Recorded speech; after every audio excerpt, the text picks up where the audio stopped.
mettre au travail. Mesdames et messieurs, je vous salue et je vous souhaite la bienvenue à cette semaine pour la protection sociale, conférence de haut niveau pour atteindre l'objectif du développement durable 1.3. Je vous rappelle que nous avons tous la même aspiration. D'ici à 2030, nous voulons nous avoir approprié les mesures de protection sociale pour tous. Nous voulons des socles qui soient adéquats, pérennes et adaptés à l'avenir du travail. Je suis Nosy Pompancha et je suis ravie et très honorée d'être là pour animer ces 2 prochaines journées.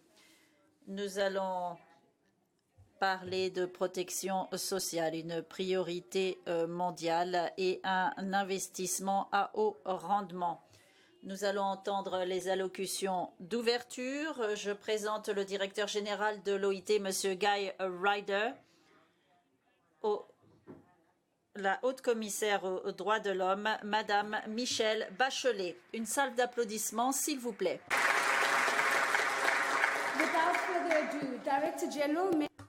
Sans plus attendre, Monsieur le directeur général, je vous demanderai de bien vouloir intervenir pour votre allocution d'ouverture.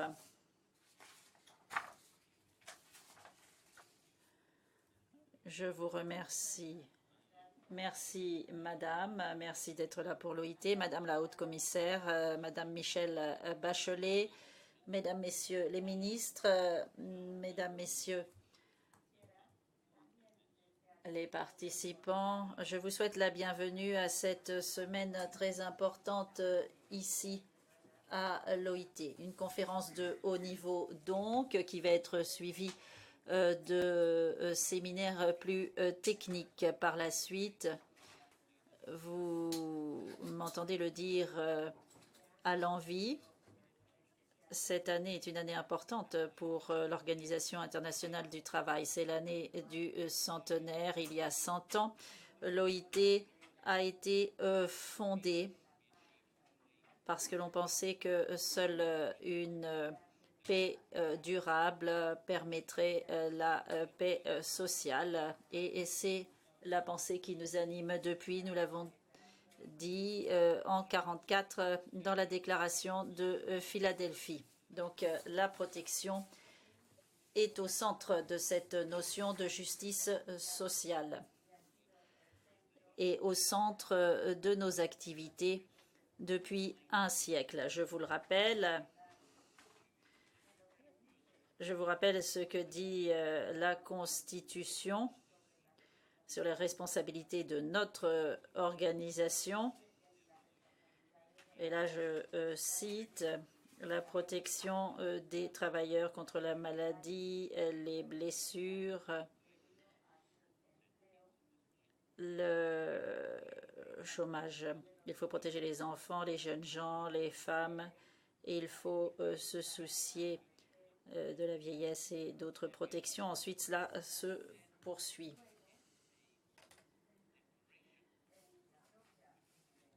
Dans la déclaration du centenaire adoptée au mois de juin de cette année, cette notion de responsabilité est reprise. Et là, je reprends la déclaration du centenaire, accès universel à une protection sociale durable. Donc, vous voyez que l'objectif reste le même pour notre organisation. Je l'ai déjà dit, nous le savons pertinemment et nous sommes là parce que nous sommes persuadés que la protection sociale est une partie essentielle de tout système qui vise à promouvoir la justice sociale. Alors ce matin, nous pouvons évidemment faire le point, le bilan du passé, du présent, mais surtout penser à l'avenir de la protection sociale, puisque nous connaissons de grandes mutations. Le monde du travail connaît de grandes mutations. Il y a un siècle, Les nations qui disposaient de régimes de protection sociale étaient très peu nombreuses. Aujourd'hui,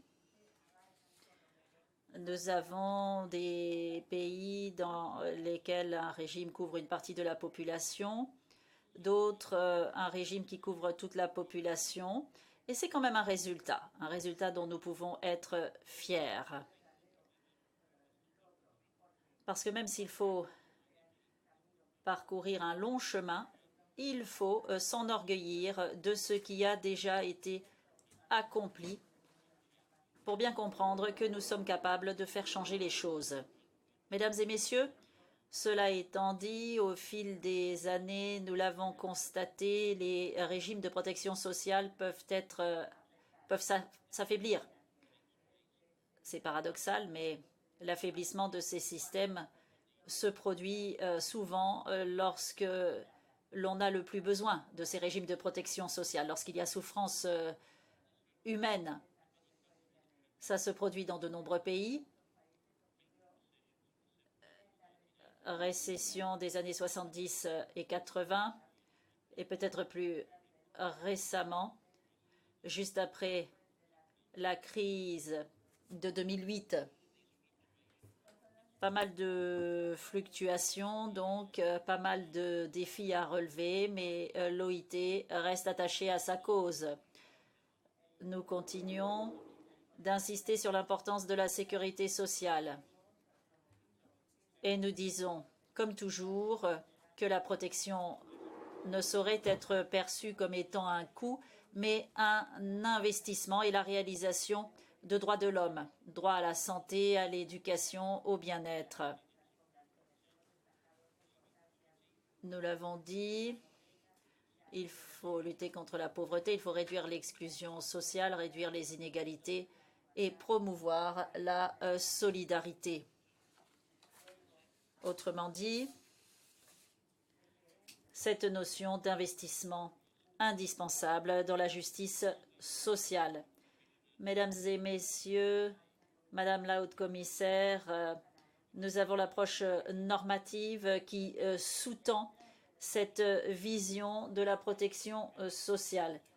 Convention 102 adoptée dans les années 50, qui est une convention phare dans ce domaine, et plus récemment, 2012, les États membres qui ont adopté la recommandation sur les socles de protection sociale, recommandation 202.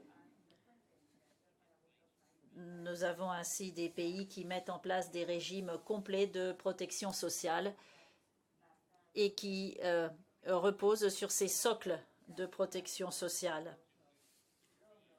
En 2015,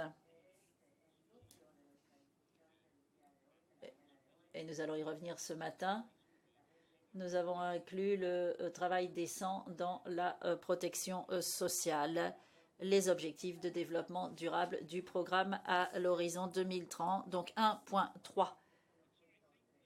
Je pense par conséquent que la réflexion évolue. Je pense que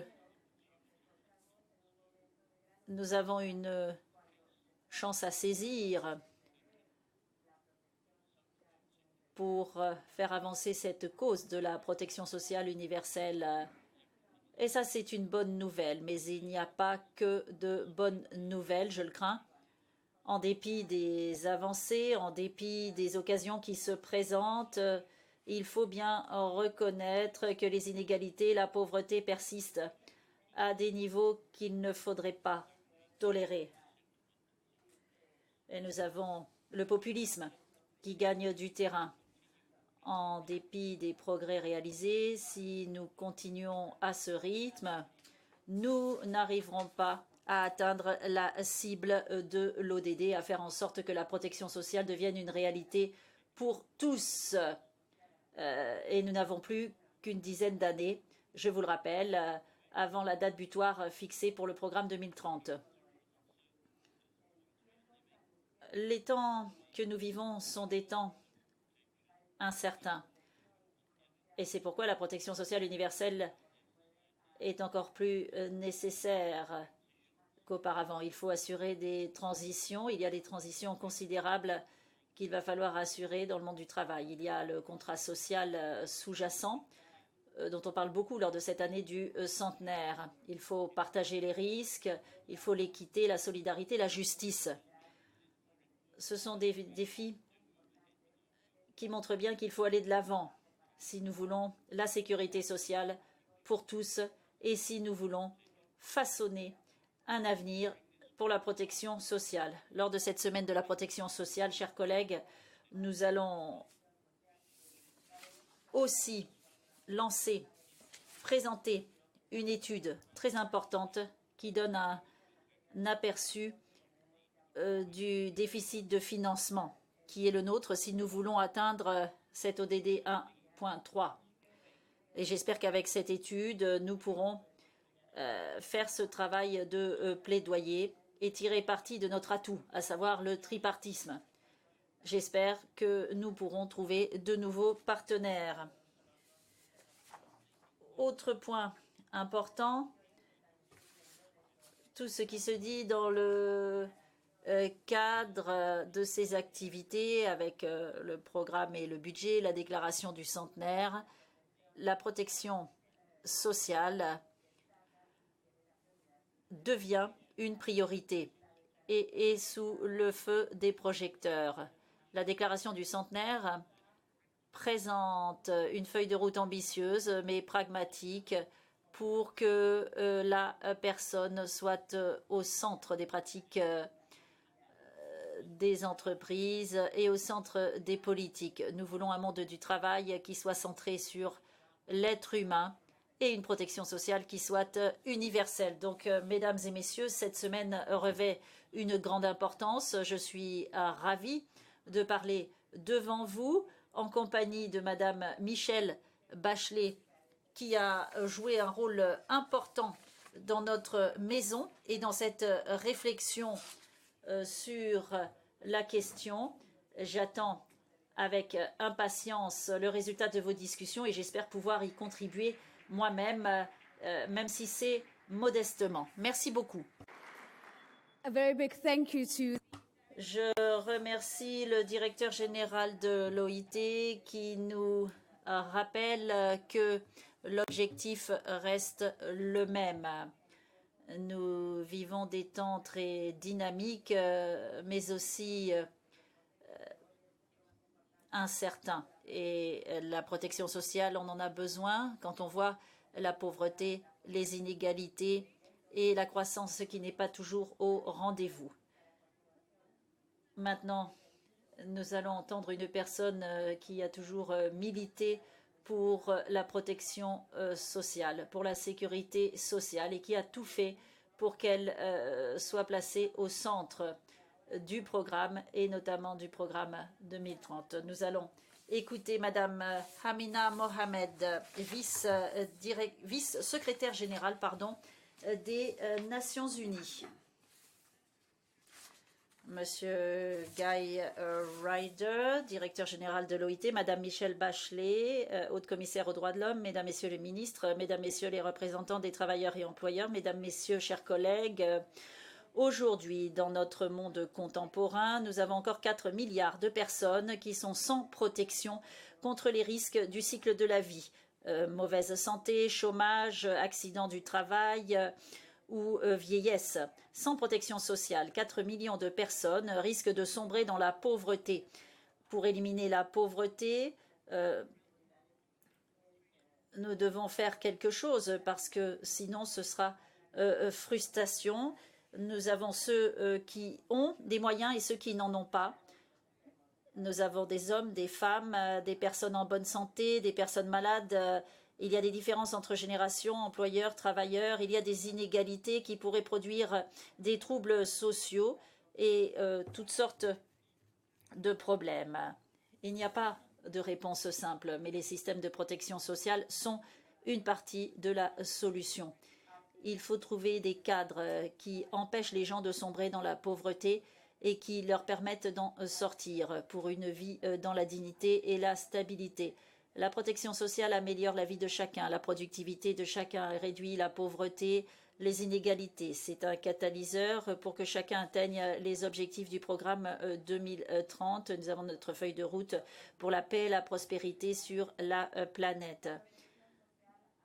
Nous avons de nombreux ODD, santé, éducation, travail décent, égalité entre les sexes. Notre monde fait face à de nombreux défis, le climat, la révolution numérique, l'urbanisation, les changements démographiques. Aujourd'hui, les systèmes de protection sociale doivent reconnaître ces complexités et s'adapter à la diversité des marchés du travail. Mesdames, Messieurs, chers amis, vous plaidez pour la protection sociale universelle d'ici à 2030. Je vous demande de bien vouloir tenir compte de trois nécessités. Il faut travailler ensemble parce que nous sommes face à un grand défi et nous ne pourrons le relever que si nous avons des partenariats, une vision conjointe et des mesures conjointes. Si nous travaillons ensemble, nous pourrons faire beaucoup. Il y a beaucoup de soutien pour cette notion de protection sociale universelle. L'initiative pour les socles de protection sociale réunit 17 entités, 60 équipes de pays. Lorsque nous voulons des propositions pour la protection sociale et pour le fonds, nous recevons plus d'une centaine de propositions et ce, en moins de 5 semaines. 36 programmes conjoints sur la protection sociale pour plus de 72 millions de dollars. Voilà ce qui va se faire ces 2 prochaines années. Deuxième impératif, changer de mentalité parce que la protection sociale, ce n'est pas un coût, c'est un investissement à haut rendement avec un rendement économique en termes de travailleurs qui sont en meilleure santé, mieux éduqués, plus productifs. C'est donc une plus grande stabilité macroéconomique.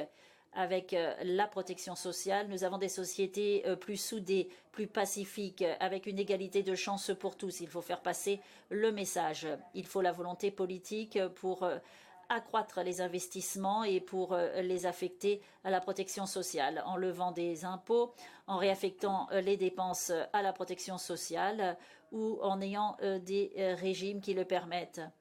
Ainsi, nous aurons davantage de ressources internationales pour combler le déficit de financement. Il faut des mécanismes innovants, peut-être taxes sur les transactions financières.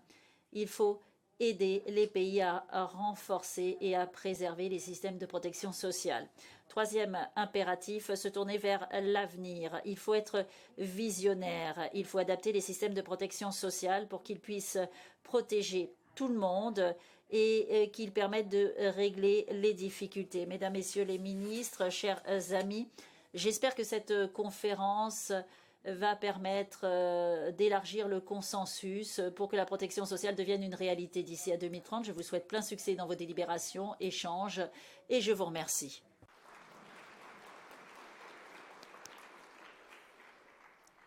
A deeply challenging and Une contribution extrêmement intéressante, mais qui nous pousse à réfléchir plus loin. Il faut travailler ensemble, il faut trouver de nouvelles possibilités de changer de mentalité. Et il faut être visionnaire. Les hommes et les femmes doivent toujours se tourner vers l'avenir.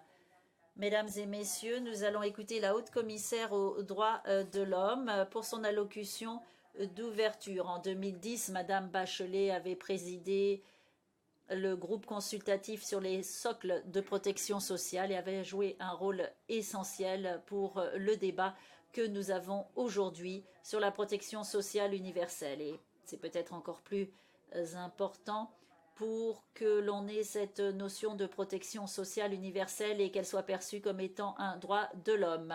Madame Michelle Bachelet, vous avez la parole.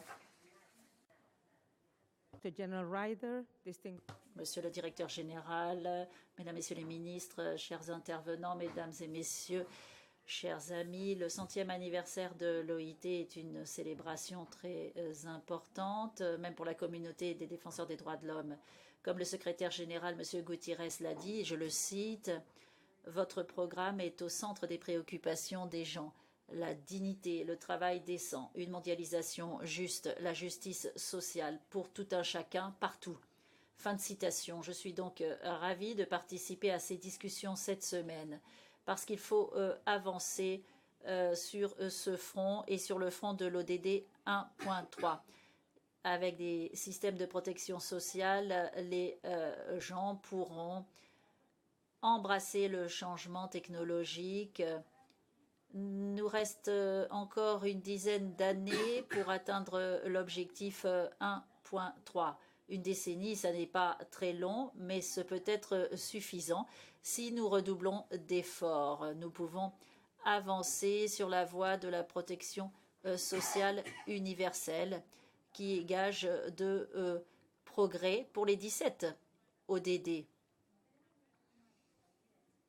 Parce que les mesures de protection sociale ont un impact très large sur les sociétés qui connaissent ainsi l'harmonie, la résilience, la participation, l'inclusion, un meilleur développement et la paix.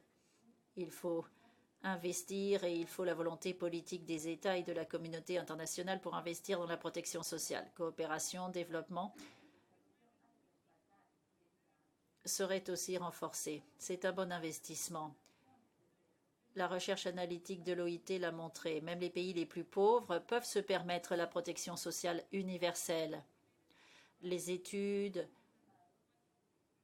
montrent que 1,6% du PIB peut couvrir les frais de la protection pour la maternité, la petite enfance, la vieillesse, l'invalidité, la retraite.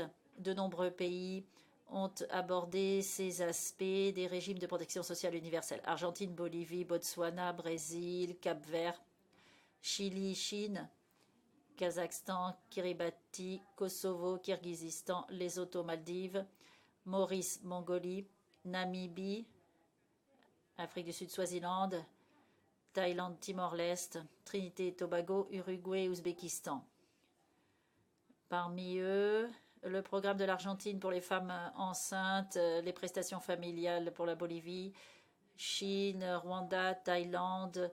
Bref, voilà un impact important pour la couverture de protection sociale et pour les enfants. Pour les pays qui n'en sont pas là, la question n'est pas est-ce qu'ils peuvent se permettre ces mesures, mais plutôt s'ils peuvent ne pas se les permettre. On a parlé de réforme des pensions, de solidarité, de redistribution pour veiller à ce que les plus vulnérables puissent gagner un salaire décent. Il s'avère que toutes ces politiques induisent le progrès, la justice sociale. À la demande du directeur général de l'OIT, j'ai présidé la commission qui a élaboré des recommandations et notre rapport montre que investir dans les régimes de protection sociale rapporte sur le court terme puisqu'on évite des crises et sur le long terme puisqu'on augmente la productivité. L'austérité n'est pas un gage de réussite en temps de crise internationale. Les socles de protection sociale devraient exister partout, d'où cette recommandation 202 de l'OIT adoptée en 2012. La recommandation 202 prévoit des recommandations pour que les États membres étendent la couverture de protection sociale. Des socles qui soient accessibles à tous. Plus de 40 pays ont élaboré ces socles de protection sociale et nous avons donc un droit supplémentaires. Nous aidons les pays dans ce domaine pour que le droit à la sécurité sociale devienne une réalité. La faim est de plus en plus présente. Pour la deuxième année consécutive, 820 millions de personnes qui ont faim, d'après le dernier rapport de la FAO. Mon bureau a promu l'adoption de socles de sécurité sociale pour faire avancer ce droit à l'alimentation et pour attirer l'attention sur le sort des femmes rurales. Chaque pays a son degré de développement, mais les systèmes de protection sociale amortissent les chocs. Les économies sont plus résilientes et peuvent encaisser les ondes de choc. Il y a de meilleures occasions sur les marchés Il y a le droit à la santé, à l'assainissement, à l'éducation, au logement qui sont préservés. Même chose en cas de crise personnelle. Les individus et leurs familles doivent être protégés. Quand les temps sont durs, cela permet de sauver des vies et de protéger les économies contre la catastrophe. Mais moins de 30% des gens dans le monde ont une protection sociale. Dans les pays en développement, 8 personnes sur 10 n'ont pas de protection sociale. 6 sur 10 sont dans le secteur informel, sans assurance. Dans les pays en développement et développés, l'économie numérique devient de plus en plus prégnante. Il y a des droits du travail qui deviennent ainsi plus précaires. Nous avons 70 millions de jeunes qui sont au chômage. 3 jeunes sur 4 qui ont un emploi l'ont dans le secteur informel. 19 sur 20 pour les jeunes femmes dans les pays en développement. Donc l'exposition au risque augmente. Nous avons des manifestants qui veulent que les droits de l'homme soient respectés, qui veulent des conditions de vie décentes, suffisamment de nourriture, un logement, des soins de santé. Il est donc urgent d'agir. Les jeunes gens, et notamment les jeunes femmes, sont dans les premiers rangs de ces manifestations. On ne peut pas se permettre de les laisser tomber. Nous devons lutter contre les inégalités, donner des filets de protection sociale et répondre à ces exigences, car on exige l'égalité et une vie dans la dignité. Ces systèmes de protection sociale peuvent répondre aux besoins des jeunes et à leur soif de travail décent. Il faut une meilleure éducation. Il faut répondre au monde du travail qui change. Il faut prendre des mesures qui se soucient des personnes victimes de discrimination. La protection sociale universelle peut aussi permettre de lutter contre l'inégalité entre les sexes. Nous avons aussi les soins qui sont prodigués et avec des métiers qui ne sont pas reconnus. Or, il faut des retraites. Nous avons 740 millions de femmes qui gagnent leur vie dans l'économie informelle. 92% des femmes dans les pays en développement, 87,5% d'hommes. Les protections doivent tenir compte des femmes. Il y a aussi le temps passé à l'éducation des enfants qui doit être pris en compte. Il y a des déséquilibres qu'il faut corriger. Il faut que les femmes vivent leur vieillesse dans la dignité. Il faut aussi traiter le problème de la discrimination. Il faut des recommandations pour savoir quelles seraient les politiques les plus efficaces. Il faut sensibiliser tout le monde à ces questions, notamment les plus marginalisés, qui ont aussi le droit à la protection sociale pour les protéger contre les chocs. Mercredi, nous allons parler de ces systèmes et j'espère que vous serez présents. J'attends avec impatience d'entendre ce que vous avez à dire sur toutes ces questions. Je vous remercie.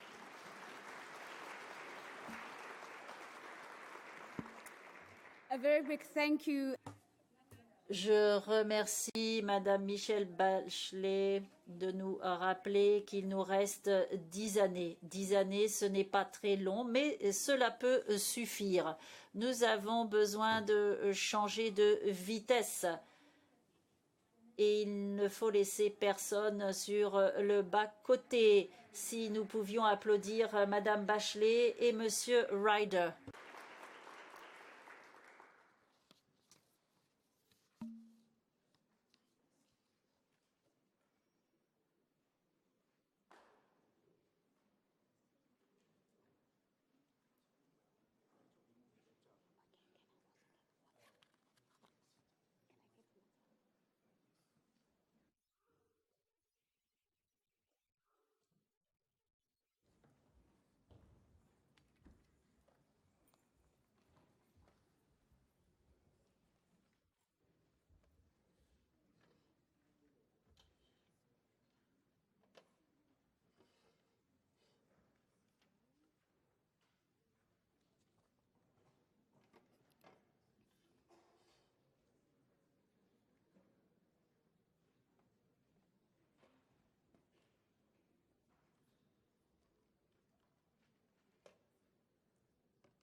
Ladies and gentlemen, thank you very much for your patience. We're going to now move. Mesdames, Messieurs, nous allons maintenant passer des discours liminaires à la première table ronde de cette matinée. Avant de commencer, j'aimerais vous rappeler que nous avons des interprètes. Les canaux sont les suivants: anglais sur le 1, français sur le 2, espagnol sur le 3 et russe sur le 4, ainsi que l'italien sur le 5. Mesdames, Messieurs, alors que nous allons commencer cette table ronde, j'aimerais vous demander non seulement de participer aux conversations par les séances de questions et réponses, mais j'aimerais aussi vous demander de faire connaître au monde ce dont nous parlons. Une des façons de le faire, c'est en utilisant les médias sociaux. Donc, je sais que vos téléphones sont branchés. Merci beaucoup. Mettez-les sur le mode silencieux, s'il vous plaît. Mais nous allons utiliser les hashtags suivants, les dièses suivants pour transmettre ces messages. D'abord, USP 2030 pour Protection sociale universelle 2030. Nous allons aussi utiliser le hashtag SDG 1.3. C'est SDG 1.3, donc l'ODD 1.3. Et cette semaine est tellement importante dans les célébrations du centenaire, dernière de ces célébrations, que nous allons aussi utiliser ILO 100, ILO 100, donc BIT 100. Alors, j'aimerais demander aux intervenants suivants de s'installer pour cette table ronde. Je souhaite de nouveau la bienvenue au directeur général. Veuillez vous installer. Monsieur le directeur général, je vais demander de vous asseoir derrière la pancarte, donc vers le milieu. Et il y aura aussi le ministre du Travail et des Politiques sociales d'Italie, Madame Nunzia Catafo. Merci beaucoup de votre présence. Veuillez nous rejoindre aussi. Vous serez juste à côté du directeur général. Et puis, on va jouer aux chaises musicales. Je vais appeler Madame Sharon Burrow qui va s'installer à côté de moi. Elle est la secrétaire générale de la Confédération internationale des syndicats, la CSI, la Confédération syndicale internationale, pardon, la CSI. Et à côté du directeur général, il y a le secrétaire d'État des Affaires sociales et de la santé de Finlande, Madame Saila Ruut. Merci de votre présence, Madame. Et à côté de Madame Saila Ruut, il y a le vice-ministre de l'Emploi et du Travail d'Afrique du Sud, Madame Boitumelo Molloy. Merci beaucoup de votre présence, Madame. Vous êtes à côté de Madame Ruut. Et bien sûr, nous avons aussi avec nous le secrétaire général de l'Organisation internationale des employeurs, Monsieur Roberto Suarez Santos. Merci de votre présence et veuillez vous installer vers le bout de la rangée.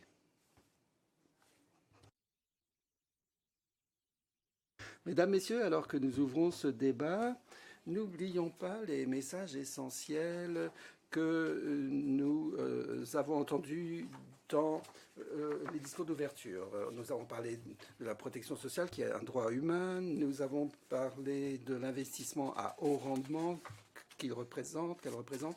Nous avons vu comment saisir cette occasion en reconnaissant les nombreux bénéfices de la protection sociale. Nous avons aussi entendu qu'il fallait penser à comment investir dans la protection sociale, pas simplement comme un moyen pour relever les défis que nous constatons aujourd'hui, mais aussi pour nous préparer aux incertitudes de l'avenir. Nous allons avoir une conversation très intense. Vous savez qu'à la fin de ce débat, je vais chercher le fil rouge et regrouper les sujets principaux. Et ensuite, je vous les présenterai comme un résumé. L'équipe de la division protection sociale écoute attentivement et va reprendre ses commentaires de conclusion et les inclure dans le document final. qui sera établi à la fin de la semaine. D'abord, je vais commencer par Madame Catalfo. Nous avons entendu ce matin que la protection sociale était un investissement dans la prospérité économique et sociale. Dans quelle mesure est-ce que cela reflète la façon dont on voit la protection sociale en Italie?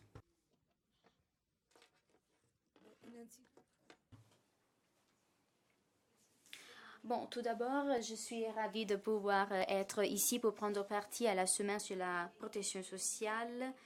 Et bon, en Italie, nous avons un système d'assurance de santé universelle, un système de pension qui est superbe, mais au cours des dernières années, nous aussi, tout comme d'autres pays, nous avons eu des difficultés, une crise très importante qui a impliqué la population italienne et qui a frappé une partie importante des citoyens italiens et qui a influencé de façon négative la pauvreté. À partir de l'année 2018, les pauvres ont augmenté. Ils étaient 2 millions et puis les pauvres étaient de 5 millions. Et donc, il y a quelques mois, nous avons introduit une nouvelle mesure, une espèce de revenu garanti qui, dans l'espace de 7 mois, a atteint des buts très importants car cette mesure a réduit de manière très importante les inégalités en Italie, a protégé plus d'1 million de ménages et de centaines de milliers de mineurs et qui a baissé l'index Gini de 1,5 points de pourcentage. Et ces réductions vont continuer. Donc, il s'agit d'une influence très importante sur les inégalités. Nous avons fait un investissement d'à peu près 20 milliards d'euros. Donc, un investissement social, un investissement très important qui est lié à un investissement sur les services sociaux et sur les politiques actives du travail pour veiller à ce que on puisse donner un soutien aux revenus, donc en termes économiques, en aide aux familles, mais aussi afin d'influencer aussi la suivante insertion dans le contexte social et dans le contexte de travail.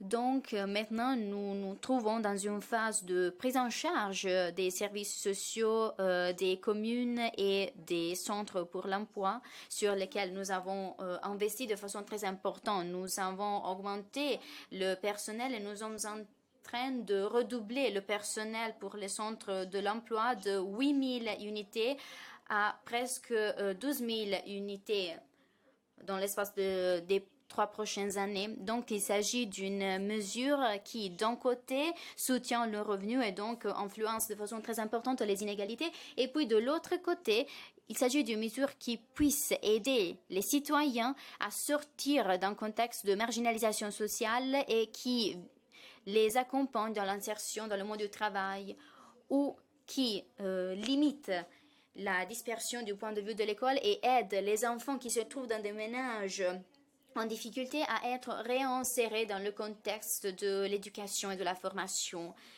Au-delà de ces éléments, nous sommes en train de porter le congé parental, donc le congé de paternité à 7 jours. Nous sommes en train d'investir dans une allocation universelle pour les familles. Donc, nous investissons en services pour les familles. Nous sommes en train de contrôler et d'éviter le clivage de salaire parmi les hommes et les femmes. Nous sommes en train d'adopter des mesures qui puissent aider les femmes avant et à la suite de la maternité. Et au-delà de tout cela, nous investissons, par exemple, pour ce qui est de la loi budgétaire, et c'est ce dont nous parlons en Italie, nous voulons investir sur les situations des personnes handicapées, des personnes qui ne sont pas autosuffisantes et aussi des personnes qui se soucient de ces personnes. Donc, sur la figure, l'image du caregiver. What we're seeing from this response is adaptivity at play. dans votre réponse, c'est de vous adapter. Et au-delà de l'adaptivité, on se tourne vers l'avenir. La ministre a présenté un certain nombre de mesures envisagées pour l'avenir. Un investissement de 20 milliards d'euros qui a permis à des personnes de sortir de la pauvreté. Donc ceci a déjà des effets positifs. Merci. J'aimerais maintenant parler à la ministre des Affaires sociales, Madame Saila Rout. Quand on prend la Finlande, Madame, c'est un exemple intéressant parce que nous savons qu'après la Deuxième Guerre mondiale, la Finlande était très pauvre. Et après la Seconde Guerre mondiale, elle a décidé de mettre l'accent sur la protection sociale. Alors, premièrement, pourquoi cette décision? Pourquoi cette trajectoire, ce choix? Et deuxièmement, quels ont été les résultats de cette décision à l'époque? Merci. Eh bien, vous me donnez 2 minutes pour répondre à cette question? Oui, hélas. Bon, alors d'abord, pour ce qui est du pourquoi. Vous savez que ce sont des questions de lutte politique. Et donc, l'essentiel, c'était que nous avions des situations politiques et sociales qui se prêtaient à se concentrer sur la protection sociale. Il y avait déjà une fondation qui datait de l'époque où nous sommes devenus indépendants. Nous sommes passés du système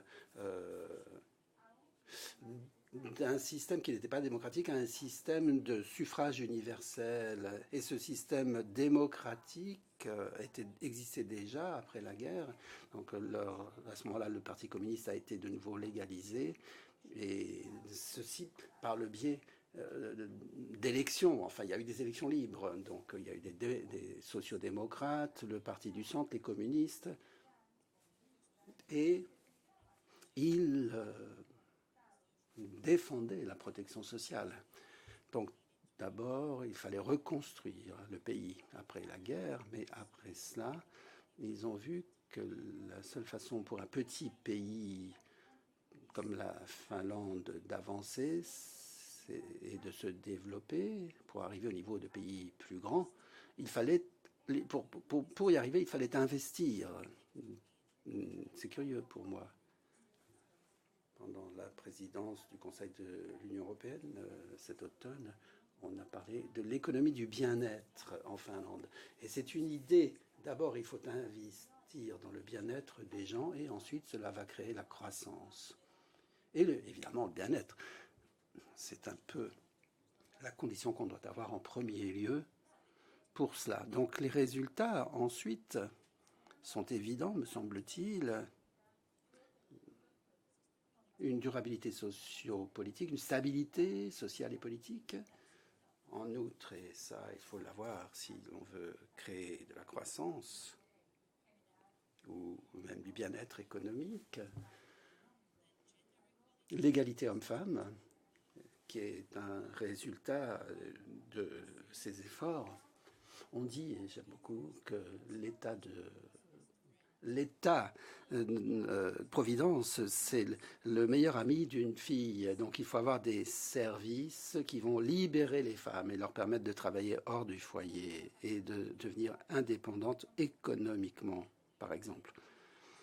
Donc je pense que le système d'égalité dans les écoles qui veut que tous les enfants aillent dans les mêmes écoles élémentaires et ensuite secondaires et aux universités, tout est gratuit, y compris l'université. Il n'y a pas de taxe universitaire. Donc pour un petit pays comme la Finlande, cela permet de créer... Ça a permis à un petit pays comme la Finlande de créer une société comme Nokia, qui a fini par perdre beaucoup de sa superbe.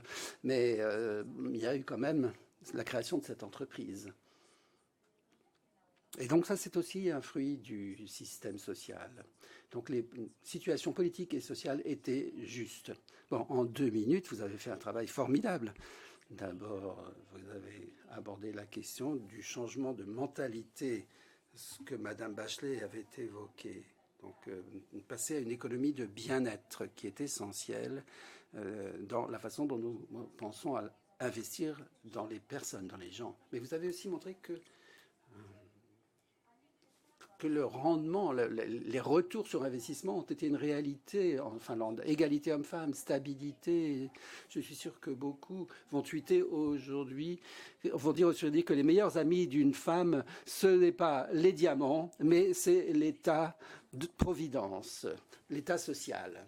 Je passe maintenant à l'Afrique du Sud et à Madame la vice-ministre de l'Emploi. Quand on pense à l'Afrique du Sud, on sait que dans la région, l'Afrique du Sud est un des pays qui a les systèmes de protection sociale qui va le plus loin. Sécurité sociale, droits socio-économiques notamment. Quel rôle cela a-t-il joué dans le développement du système de protection sociale et en fait pour l'Afrique du Sud en tant que société et dans les transformations que l'Afrique a connues, que l'Afrique du Sud a connues? Merci beaucoup.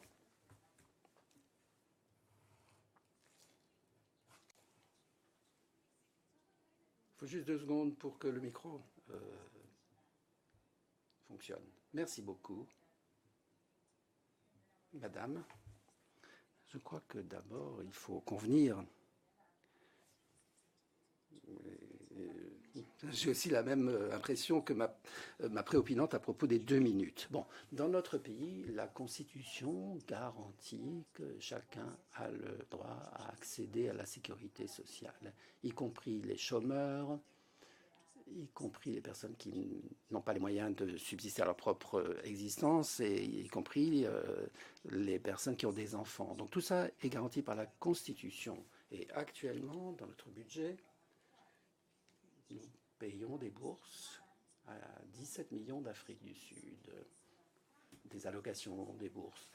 Ça peut être des paiements pour handicap, pour des allocations familiales, des retraites, des pensions de retraite. Donc 17 millions bénéficient de ces versements. Et ça fait plus de 567 milliards de rands d'Afrique du Sud que nous dépensons chaque année pour la sécurité sociale. Mais j'aimerais aussi relever que dans notre pays, nous avons des départements essentiels. Il y a 3 départements essentiels qui s'occupent essentiellement et principalement de la sécurité sociale. Le département du développement social, qui est responsable de s'occuper des personnes âgées, de les allocations familiales et des personnes handicapées. Le département du développement social. Ensuite, il y a le département de la santé. Il y a une législation qui porte sur les compensations en cas de maladie. Donc les personnes qui sont malades parce qu'elles travaillent dans les mines, eh bien c'est le département de la santé qui s'en occupe. Par exemple, ils ont des infections pulmonaires pour avoir travaillé dans les mines, ou le problème de l'asbestose, de la silicose. Donc ces personnes aussi développent un cancer. Donc c'est le ministère de la Santé, le département de la Santé qui les prend en charge. Mais en ce qui concerne notre dépend de l'emploi et du travail, nous avons des entités dans notre département qui s'occupent de l'assurance chômage pour les travailleurs licenciés. Il s'occupe également de la maternité. Lorsque vous êtes en congé maternité pour 4 mois, vous pouvez recevoir un certain pourcentage de votre salaire pendant 4 ou 6 mois, selon la durée de votre congé maternité.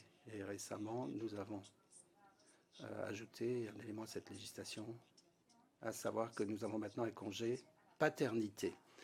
Donc les pères pourront aussi déclarer qu'ils ont des enfants et avoir 5 à 7 jours pour aider à la maison. Donc, nous avons aussi un fonds de compensation qui verse de l'argent aux employés qui sont blessés au travail ou qui attrapent des maladies professionnelles. Donc, nous versons des indemnités pendant une certaine période de temps, 8 à 12 mois. C'était 8 mois, mais nous l'avons prolongé à 12 mois. Donc, nous versons des indemnités aux personnes qui ont des maladies professionnelles. Les employeurs doivent contribuer à ce fonds pour qu'il soit durable. Donc, pour ce qui est de notre protection sociale, ceci crée un impact positif sur notre économie et cela améliore les résultats du marché du travail parce qu'il y a plus de production, plus de consommation, donc il y a de l'argent qui circule. L'argent que nous versons, qui se compte en milliards, stimule l'économie. Mais en Afrique du Sud, avant 1990, la question de la réforme des services sociaux était telle que tout le monde, à l'époque, enfin les Noirs à l'époque, ne recevaient pas de retraite. Il n'y avait que les Blancs dans notre pays qui touchaient une pension de retraite, ainsi que certains dans les communautés dites colorées, communautés indiennes. Mais depuis le changement, tout le monde reçoit des prestations sociales sans discrimination. Donc, nous avons pu faire cela aussi en développant les partenariats avec des ONG, avec des organisations locales, qui nous ont permis aussi de constituer une base de données des groupes vulnérables. Donc ces organisations, associations collaborent avec les pouvoirs publics. Nous avons aussi une loi qui s'appelle NETLAC. C'est un conseil économique du développement avec des partenaires sociaux, entreprises, représentants locaux, syndicats et gouvernements. Lors du dernier sommet sur l'emploi, nous avons traité tous les problèmes que nous avons dans notre pays. N'oubliez pas que dans notre pays, il y a beaucoup d'inégalités en ce qui concerne les pauvres, les personnes indigentes. Donc, cette structure, ce conseil, est présidé par notre président. Le premier lundi de chaque mois, le président fait un rapport de situation concernant la mise en œuvre de ces politiques. Merci beaucoup, Madame. Ce que vous nous avez aussi montré dans votre réponse, c'est que lorsqu'on parle de système adaptatif, c'est justement de cela qu'il s'agit. Le système qui existait en Afrique du Sud en 1990 n'allait pas fonctionner dans une Afrique du Sud démocratique de l'après 1994. Mais l'autre chose que vous avez dite, et j'espère qu'on va y revenir, vous avez commencé à prouver l'importance de la coordination et du partenariat. La coordination, en énumérant le nombre de départements publics qui se battent tous pour ces objectifs sociaux, mais vous avez aussi parlé du rôle de la société civile et des partenaires sociaux qui siègent dans des structures comme NETLAC. Nous allons avoir une coordination à propos du partenariat et de la coordination plus tard. Mais merci d'avoir fait cette déclaration. J'aimerais maintenant m'adresser à vous, Madame Barrow. On dit que vous avez dit qu'il faut en faire plus que créer des filets de sécurité et qu'au lieu de cela, il faut construire des systèmes de protection sociale globaux, généraux. Est-ce que vous pouvez nous dire un peu plus à ce sujet? Pourquoi faut-il des systèmes de protection sociale globaux plutôt que simplement des filets de sécurité? Il ne fait aucun doute que vous avez entendu de la part de Guy Ryder et de Michelle Bachelet ce matin qu'on doit avoir une protection sociale universelle. Mais pourquoi est-ce que nous n'approuvons pas le système des filets de sécurité? Parce que c'est une façon minimaliste de traiter un problème à la fois, ou un groupe de personnes à la fois. Nous savons que les meilleurs systèmes sont universels. Tous les ministres ici ont parlé de pourquoi c'est important. Si les gens ont cette sécurité, donc ils ont de l'espoir. Et ils savent que leur famille sera en sécurité, même dans des situations de transition, entre des emplois, ou s'il s'agit d'une maladie, d'un accident du travail, de la retraite. Donc ce sont des questions fondamentales. Et pourquoi est-ce que nous créons de la richesse dans une société si nous n'allons pas la partager? La ministre de Finlande a parlé à juste titre lorsqu'elle a parlé de l'économie. Même chose pour l'Italie. On parle du bien-être, il y a des campagnes de démocratie pour les gens. Nous voyons que les gens rendent des comptes et soient responsables de la protection sociale et du niveau de vie des habitants. Il faut que les droits et les emplois ainsi que la croissance inclusive soient garantis. Mais si l'on fait uniquement des déclarations sur le PIB et qu'on ne va pas au-delà du PIB et qu'on ne parle que de distribuer l'argent, ça ne suffit pas. Et pour ce qui est du développement, c'est logique économiquement. Si vous avez une protection sociale universelle, vous créez des économies de base et les économies seront durables. Nous avons que c'est abordable.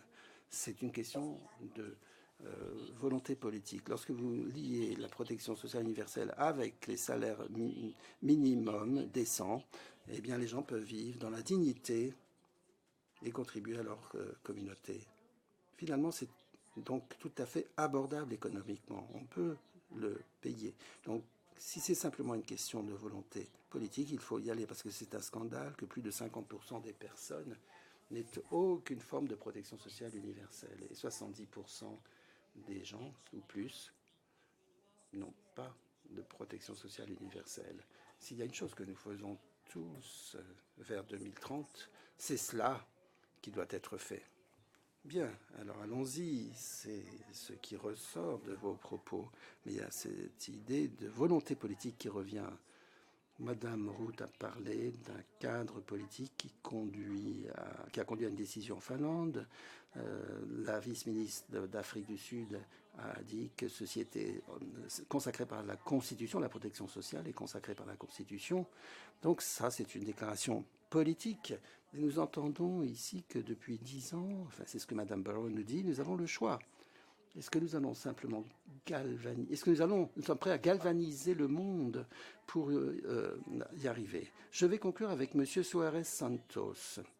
Nous venons d'entendre la perspective de Madame Barrow à propos de l'importance qu'il y a à aller au-delà des filets de sécurité pour avoir une protection sociale universelle. De votre point de vue, quel est le rendement, quel est le bénéfice de la protection sociale pour les entreprises? Il faut 2-3 secondes pour que le micro se déclenche. Merci beaucoup de cette question. Je crois que c'est Michelle Bachelet qui parlait de protection sociale bien conçue et efficace. Si on a cela, et je souligne bien, il faut qu'on ait cela, eh bien si on a cela, il est clair qu'il y a un rendement, un bénéfice, parce qu'il y a de la stabilité sociale, et nous avons beaucoup d'exemples de pays qui ont eu des situations financières très dures, des situations très différentes, mais qui ont pu faire face grâce au système de protection sociale. Et c'est bon aussi pour les entreprises. Il est clair que des systèmes de protection sociale bien conçus ont aussi un rôle à jouer pour la productivité. Et il y a des données probantes empiriques qui montrent à quel point il est important que vos travailleurs aient de bons régimes de protection sociale. Parce que finalement, ça paie. Et ça veut dire qu'ils vont travailler mieux. Il est aussi important de dire quelque chose que nous oublions souvent, c'est que les employeurs individuels, parfois on prend grandes entreprises, mais les employeurs individuels bénéficient aussi des régimes de protection sociale. Donc ça, c'est très important pour eux. Ceci étant dit, je dois ajouter qu'il n'y a pas de façon facile d'arriver à des régimes de sécurité sociale efficaces et durables. Guy a parlé des difficultés, des lacunes financières. Bien sûr, il faut des politiques macroéconomiques, c'est important, et nous pensons que si vous avez un bon environnement pour les entreprises, pour qu'elles soient durables, et c'est ce que nous demandons ici à l'OIT, l'entreprise durable, qui paie aussi pour financer les systèmes de protection sociale. Mais il y a des difficultés. Plus de 60% de la population occupée dans le monde est dans le secteur informel. Il y a aussi les nouvelles réalités du travail et nous devons avoir des discussions sur comment faire face à différents types d'emplois. Nous devons aussi être courageux pour savoir comment mesurer l'impact des différents régimes de protection sociale. Parfois, il est assez commun qu'il y ait des programmes qui n'aident pas à sortir du piège de la pauvreté. Donc il faut corriger cela. Et puis il faut qu'il y ait une discussion sur la durabilité. Bien, tout ça a été très important et je crois que la conversation va être passionnante. Mais pour parler de l'efficacité, il faut reconnaître que ce n'est pas facile. Il y a des stratégies qui nous permettent d'arriver à des systèmes efficaces. Mais les entreprises cherchent des régimes efficaces. Vous avez aussi abordé une autre question importante, à savoir comment mesurer de façon empirique l'incidence de l'investissement dans la sécurité sociale et dans les régimes de protection sociale. Et alors que nous poursuivons le débat, je pense que nous allons peut-être pouvoir y revenir, car nous disons que c'est un investissement rentable, mais ce que vous dites, c'est comment mesurer cette rentabilité, ces retours sur investissement.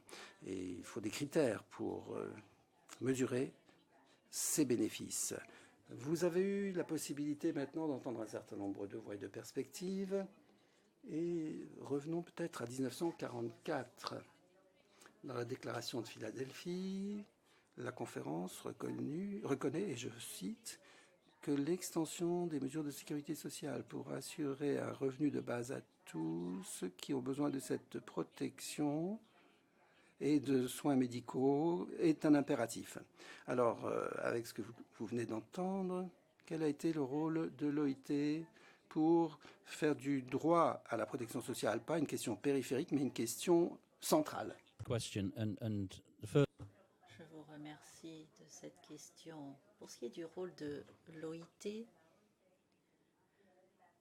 et je reviens à cette citation de la déclaration de Philadelphie, on peut aussi revenir à la Constitution de 1919.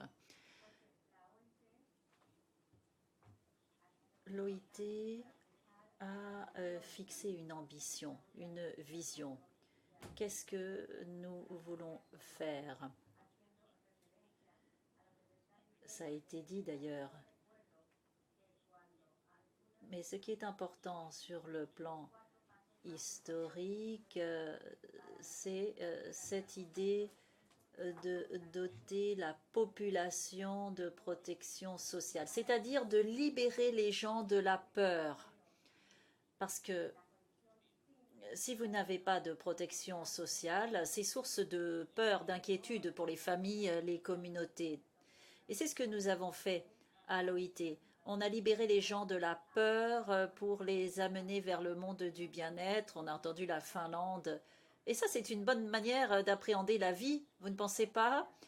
Progrès social, ça veut dire qu'on n'a plus insécurité, peur, mais que l'on s'achemine vers la sécurité et que l'on se libère de la peur. Et ça, c'est vraiment pour le tableau général. Maintenant, plus concrètement, ce que je voudrais dire de notre organisation, c'est deux choses. Nous fixons des normes internationales, des conventions internationales pour la protection sociale. C'est une activité normative, une base normative qui n'est pas dictée par qui que ce soit, mais qui est négociée par les travailleurs, les employeurs du monde. Et nous y croyons. Pour nous, c'est une base législative excellente pour la protection sociale. J'en veux pour preuve la recommandation 202 sur les systèmes de protection sociale. Nous avons vu comment ça alimente le débat sur la protection sociale. Deuxième caractéristique de cette maison qui vaut pour le problème dans son ensemble, le dialogue social. Et là, je suis bien placée puisqu'il y a les gouvernements, les collègues côté travailleurs et côté employeurs. Et là, on voit à quel point ce dialogue entre eux est important et le panel le montre. C'est vrai que parfois, on pourrait être tenté de voir la protection sociale comme quelque chose de technique, d'aride, mais non. Non, non, bien sûr, ce peut être technique, mais il faut cette interaction entre les gouvernements, les travailleurs et les employeurs si nous voulons des régimes bien conçus et les bons mécanismes. Et je crois que ce panel l'illustre bien mieux que je ne pourrais le faire ou le dire. Mais l'OIT a un rôle technique à jouer, l'appui, l'abordabilité, une bonne conception des régimes de protection sociale. Et ça fait partie de notre travail quotidien. Ce qui m'amène au dernier point. Si nous voulons des régimes de protection sociale, des socles de protection sociale qui tiennent compte des conditions nationales, parce que c'est ce que nous voulons, n'est-ce pas? Et ça va de pair avec le dialogue. Si nous voulons la durabilité, la pérennité, si nous voulons ces paramètres, ce sont les acteurs nationaux qui doivent intervenir en fonction des circonstances nationales, 187 États membres et donc 187 réalités différentes. Nous voulons cette universalité. Merci Guy. Si nous voulons tenir compte de 187 réalités différentes pour des normes internationales, pour le dialogue, mais si nous voulons aussi les capacités techniques qui nous permettront des systèmes efficaces et bien conçus, il faut que la conversation se produise et que le dialogue soit réel. Mais, puisqu'on se tourne vers l'histoire, tournons-nous aussi vers l'avenir. Et là, je me retourne vers l'Afrique du Sud. Madame le ministre adjoint, vous avez parlé du passé en Afrique du Sud. Vous avez parlé du rôle de la protection sociale dans la transition. Vous avez parlé de la situation actuelle. Mais quid de l'avenir? L'Afrique du Sud a coprésidé la Commission mondiale sur l'avenir du travail. Il en est ressorti une proposition pour un programme centré sur l'humain. Alors la question que je vous pose est celle-ci. Quel rôle peut jouer la protection sociale si l'on veut investir davantage dans les capacités des personnes? Merci. Merci beaucoup. Nous pensons qu'avec des politiques pour le marché du travail, les employés peuvent acquérir de nouvelles compétences.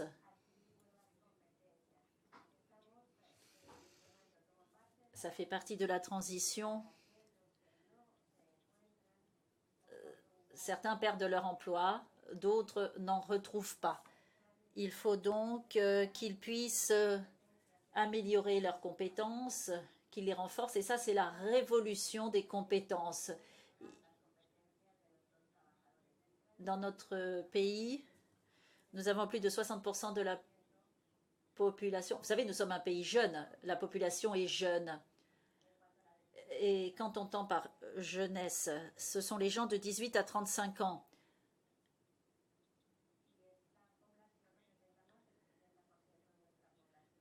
Nous avons beaucoup de jeunes. Nous avons 29% d'entre eux qui sont au chômage. Donc, il faut un programme pour le recyclage ou pour la reconversion. Et c'est pourquoi nous militons pour la protection sociale. Nous voulons non pas simplement les anciennes méthodes, pas exclusivement. Nous pensons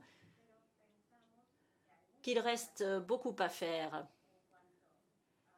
Il y a des politiques qui sont plutôt passives, alors que nous voulons être plutôt proactifs. Vous savez qu'on parle de la 4e révolution industrielle, qu'on le veuille ou non, elle est là. Et nous sommes touchés de plein fouet. Alors, comment faire en sorte de recentrer les énergies pour que chacun, et notamment les plus jeunes, puissent se reconvertir, puissent saisir sa chance. Il faut aussi atténuer les difficultés, car les jeunes se heurtent à des difficultés. Il y a aussi la protection sociale. Mais nous voulons des politiques qui soient bonnes pour les travailleurs. Les travailleurs ont le droit de faire grève, même si c'est parfois au détriment de notre économie. Donc, je reviens à cette idée de protection sociale.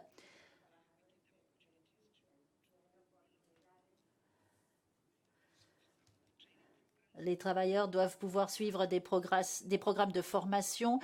Il y a l'apprentissage tout au long de la vie. Il faut pouvoir poursuivre cette formation et, en suivant cette formation, être payé. Il faut donc des congés. Et il faut que les travailleurs se prennent en main. Il faut qu'ils se recyclent et qu'ils assurent leur reconversion. Et à ce moment-là, la productivité va s'accroître d'une manière ou d'une autre. C'est important. Il faut que les travailleurs restent dans la boucle. Je vous remercie. Merci, Madame le ministre adjoint.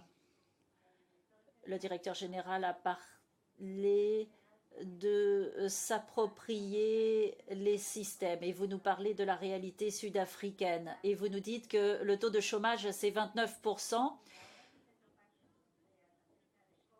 Comment est-ce que la révolution des compétences pourrait être induite? Parce que les régimes de protection sociale, il faut les voir dans le contexte d'aujourd'hui, mais aussi et surtout dans le contexte de demain. Demain, il pourrait y avoir une nouvelle insécurité et il faut tirer parti de la révolution industrielle, de cette 4e révolution industrielle. Alors, comment aider les travailleurs à se saisir de ces opportunités? Comment faire en sorte qu'ils soient libérés de la peur? Nous quittons l'Afrique du Sud, mais nous continuons de parler de ces nouvelles forces. Je m'adresse à l'Italie. Le monde du travail change. Il y a des avancées technologiques, de nouvelles formes d'emploi. Il y a aussi de nouvelles difficultés. Comment l'Italie fait en sorte de saisir ces nouvelles occasions et quel est le rôle joué par la protection sociale dans ce domaine?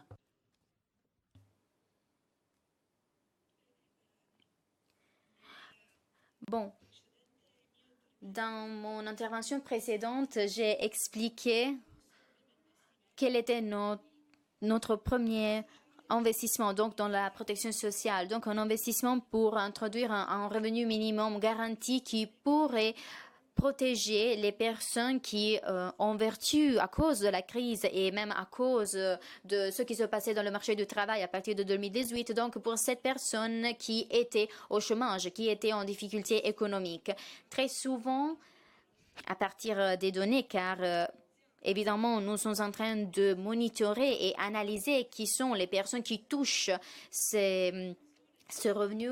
Bon, il y a des personnes qui se trouvent en forte difficulté, qui sont suivies par les services sociaux. Même dans d'autres cas, nous pouvons parler de citoyens, de travailleurs qui touchent des salaires très bas.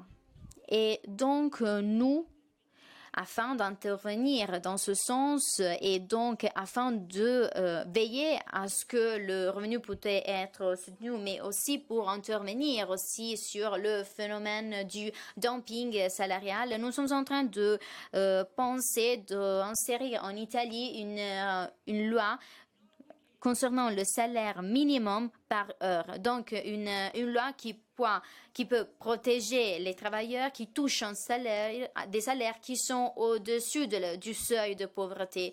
Et donc, une loi qui soit à hauteur d'établir un seuil de salaire au-dessus de laquelle on ne peut pas aller, car sinon on allait dans la piège de la pauvreté. Donc c'est une mesure que nous venons d'insérer.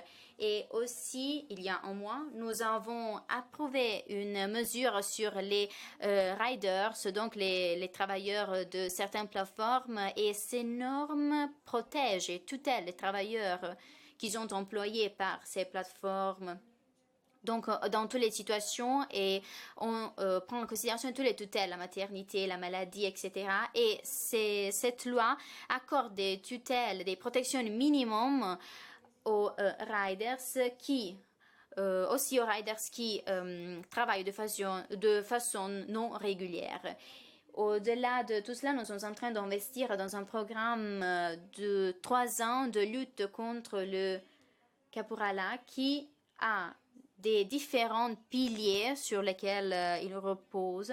Et le plus important, à mon avis, est le pilier qui devrait éliminer le rôle du caporal, du patron, donc qui s'en sert de façon illicite dans l'intermédiation entre la demande et l'offre d'emploi.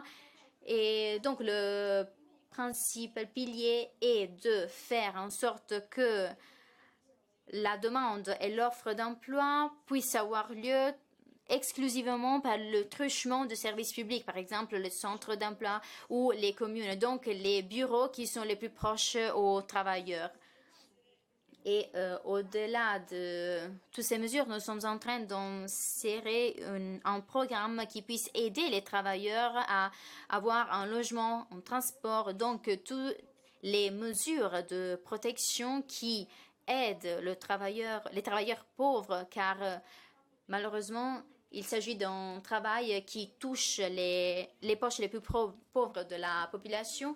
Et donc, afin de pouvoir aider ces personnes et les insérer de bonne façon dans le monde du travail. Donc, nous portons une attention particulière aussi sur la sécurité dans les lieux de travail. Et j'ai aussi inséré une table sur la sécurité dans les lieux de travail et nous sommes en train de mettre à jour certaines parties de la réglementation et nous sommes en train de faire en sorte de confier des reconnaissances aux entreprises qui œuvrent afin de la sécurité sur le lieu de travail. Et à fin décembre, on aura une campagne de sensibilisation aussi avec les médias, avec des initiatives qui devraient alimenter la culture de l'investissement et de faire comprendre l'importance de l'investissement sur la sécurité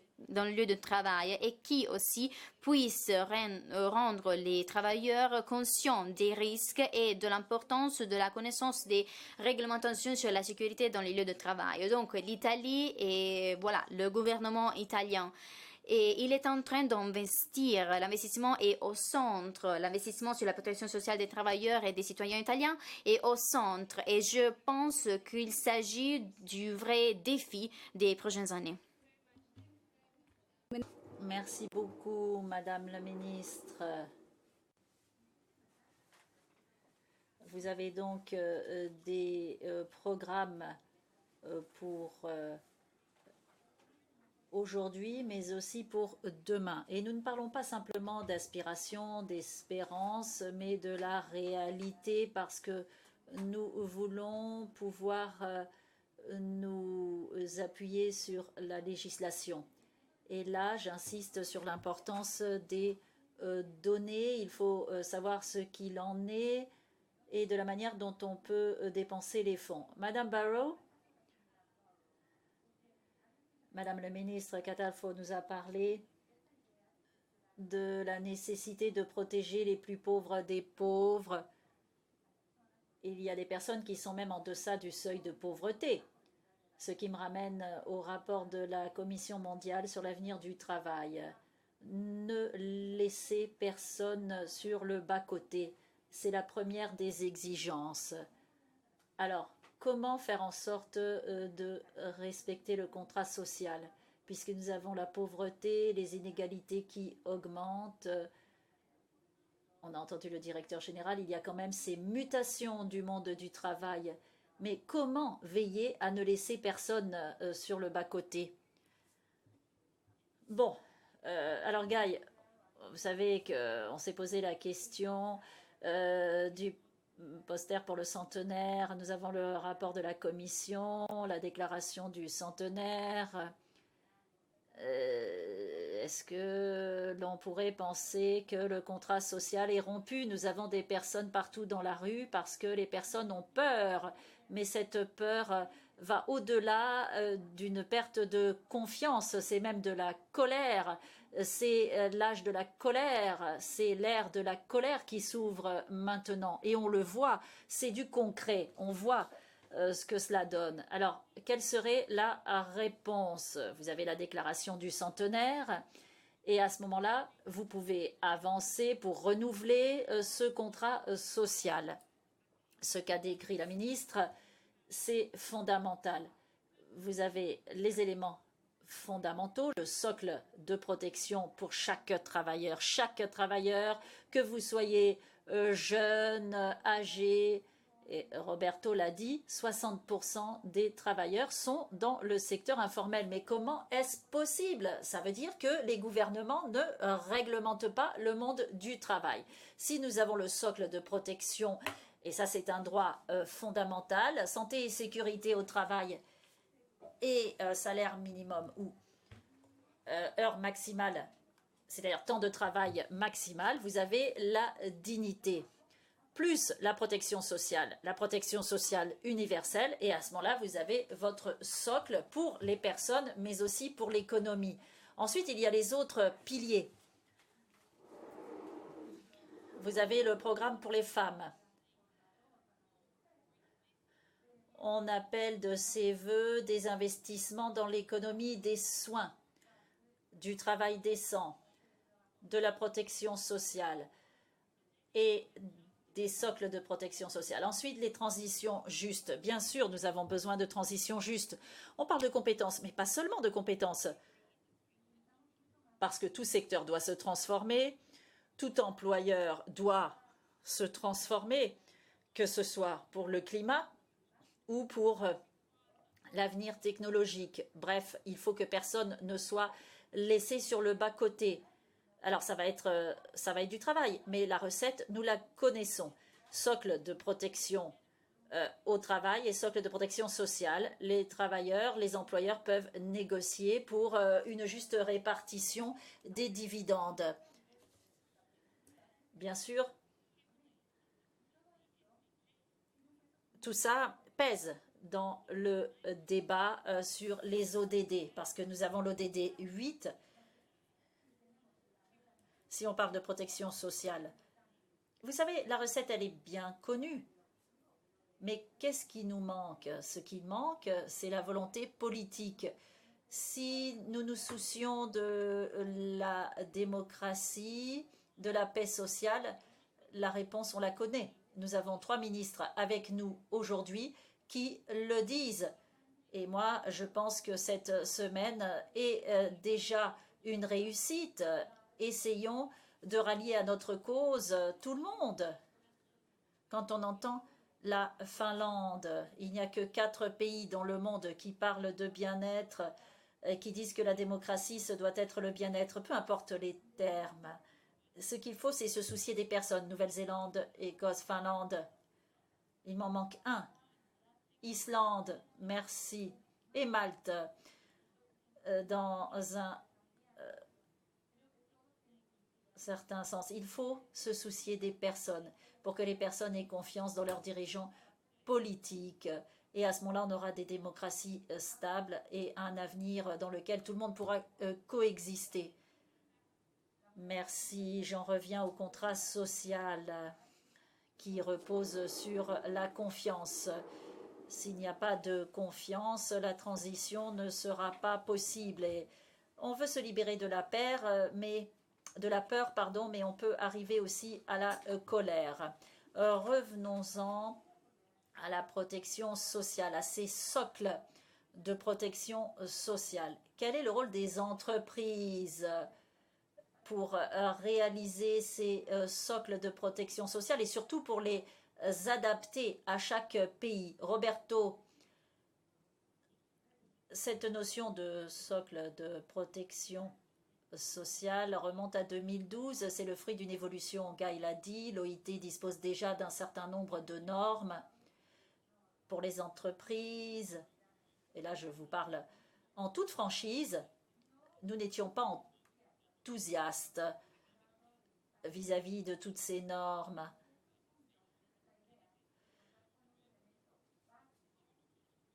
Mais en 2012, on a eu cet élément minimum qui a été introduit. Et là, je le dis, maintenant, nous avons une vision. Deuxièmement, nous avons une certaine mentalité. Et troisièmement, nous avons un partenariat. Quand je dis mentalité, je veux dire prédisposition d'esprit. C'est-à-dire qu'il faut être responsable. Il faut agir de manière responsable. Je le répète, il faut que le débat se produise au niveau international, pas simplement au niveau national. Alors, durabilité, tout le monde pense que ça vaut pour les pays développés. Oui, bien sûr, ça vaut pour les pays développés. Nous avons 37 et 40% de la population qui aura plus de 65 ans très bientôt. Mais il n'y a pas que les pays développés qui soient concernés. Il y a aussi des pays qui ont beaucoup de jeunes et qui passent de 50 millions à 100 millions. Mais si la productivité ne s'accroît pas, c'est pour cela que nous insistons sur la productivité, ils ne pourront pas rattraper le retard. Donc on a besoin de ce débat-là. Et c'est un débat compliqué aussi pour les employeurs parce qu'il y a la nouvelle réalité du monde du travail. Nous n'avons pas encore les chiffres sur ces évolutions. Est-ce que ça veut dire qu'il faudra davantage de salariés ou pas? Enfin, on voit quand même une tendance qui se dégage. Et ensuite, dans quelle mesure les régimes de protection sociale doivent s'adapter? Bon, bien sûr, c'est un investissement, mais tout investissement a un coût. Ensuite, la représentante de l'Afrique du Sud, du gouvernement de l'Afrique du Sud l'a dit, nous avons des programmes qui sont déjà en place, mais qui ne sont pas axés sur l'emploi. Certains gouvernements n'arrivent pas à évaluer l'impact de tout cela, parce que c'est difficile. Je ne parle pas d'efficacité, je parle d'impact, parce que c'est onéreux, et parce que parfois, il est difficile d'assumer le résultat politiquement. Mais il faut le faire si nous voulons que ces efforts nous portent vers l'avenir. Nous voulons une transition juste, donc des régimes de protection sociale qui aident les gens à passer d'une étape à l'autre. Et puis, la protection sociale et le secteur informel. Le fait d'étendre la protection sociale. Non, ce n'est pas ainsi qu'il faut présenter les choses. Nous voulons la protection sociale, mais comment promouvoir le passage vers le secteur formel? Comment travailler de manière innovante pour que ceux qui sont dans le secteur informel passent dans le secteur formel? Ça ne sera pas facile, mais il faudra le faire. Merci beaucoup. Vous avez parlé de ces 4 éléments qui vous tiennent à cœur. Si nous changeons de mentalité, nous devons faire en sorte de dialoguer les uns avec les autres. Mais il faut ce point d'équilibre entre les droits et responsabilités. Ça n'est pas soit. Ensuite, la question de la durabilité ou de la pérennité, ça affleure toujours. Et puis, la protection sociale dans la nouvelle réalité du monde du travail. À quoi est-ce que cela devrait ressembler? Vous appelez de vos voeux un débat sur des programmes qui visent aussi l'emploi et aussi les employeurs, comme pour l'Afrique du Sud. Et enfin, comment est-ce que la protection sociale pourrait permettre la transition du secteur informel vers le secteur formel? Mais je crois que ces 4 éléments vont réapparaître tout au long de la semaine. Si nous voulons une véritable discussion, il faut garder tout cela à l'esprit. C'est important pour toutes les parties prenantes. Avant de conclure, je reviens à la Finlande. Madame, nous parlons de l'avenir, mais si nous changeons d'espace-temps. Alors, il y a 70 ans, en Finlande, on voulait peut-être sortir de l'après-guerre. C'était surtout cela l'objectif. Mais quel est le rôle de la protection sociale aujourd'hui, dans votre contexte? I think that, as someone said, Merci. Comme quelqu'un l'a dit, je ne sais plus très bien qui, il faut agir avant d'avoir des problèmes. Donc je pense que la difficulté aujourd'hui, c'est que nous devons reformuler notre système avant d'avoir de graves problèmes. Et ceci porte sur le passage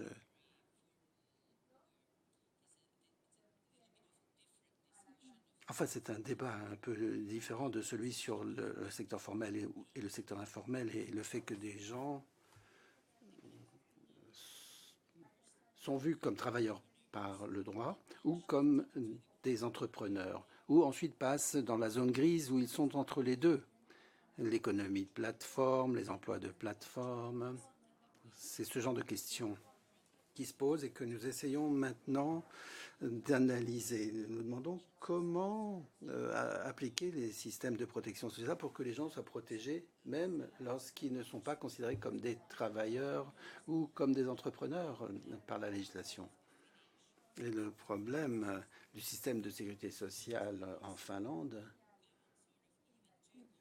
c'est qu'il est trop complexe. Il y a tellement de protections et tellement de prestations et tellement de systèmes que les gens n'arrivent pas vraiment à jouir de leurs droits parce qu'ils ne savent pas quelles sont les prestations qu'ils doivent recevoir. Parce qu'il y a l'idée sous-jacente du système, à savoir qu'il y a la trajectoire normale de vie. D'abord, vous étudiez, ensuite vous travaillez, ensuite vous allez peut-être avoir des enfants, ensuite vous retournez au travail, ensuite vous êtes malade, puis vous retravaillez, puis peut-être vous allez être au chômage, et vous allez retravailler, et puis vous allez prendre votre retraite. Et vous avez une prestation différente pour chaque phase de votre vie où vous ne travaillez pas. Mais on sait bien maintenant que ça ne fonctionne pas comme ça. Les gens étudient et travaillent et sont malades et ont des enfants et font tout ça au même moment. Alors, le système, du coup, n'arrive plus à tenir compte de tout ça. Et il y a des gens qui passent entre les mailles du système de protection. Parce que le système est trop compliqué.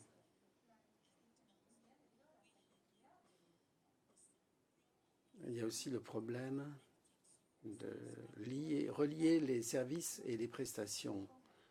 Les gens sont perdus dans les différents systèmes de services. Je suis allé à cette manifestation sur les personnes qui connaissent la pauvreté. Une dame a dit qu'elle a le sentiment qu'elle a une boussole, mais qu'elle aurait aussi besoin d'avoir une carte, parce qu'elle ne sait pas trop comment trouver son chemin dans ce système très complexe. Donc ça, c'est un problème. Autre problème, comme je le disais, les gens glissent de la protection en tant que travailleur ou en tant qu'entrepreneur. Nous avons un système tripartite, une coordination, une coopération tripartite très solide entre employeurs, travailleurs. Nous n'avons pas de salaire minimum consacré par la loi, mais nous avons beaucoup de conventions collectives. Donc il y a de plus en plus de gens qui ne sont pas couverts par ces conventions collectives. Et ça, c'est quelque chose à quoi nous devons trouver des solutions ensemble avec tous les partenaires sociaux. Mais plus largement aussi avec la société civile, si nous voulons que tout le monde s'engage, soutienne le nouveau système que nous voulons créer. Et maintenant, donc, nous sommes en train de planifier, de préparer, et nous espérons réussir. Mais il faudra 2 cycles parlementaires, donc 2 mandats parlementaires. Donc nous prévoyons cela sur 8 ans, ce qui peut poser problème parce que peut-être que le gouvernement va changer. Nous sommes engagés, mais nous ne savons pas quelle sera la couleur du prochain gouvernement dans 4 ans. Donc on verra bien si ça marche et si ça marchera aussi bien cette fois-ci qu'après la guerre.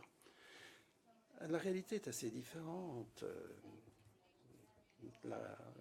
Si on prend la réalité d'aujourd'hui et qu'on compare avec 70 ans en arrière.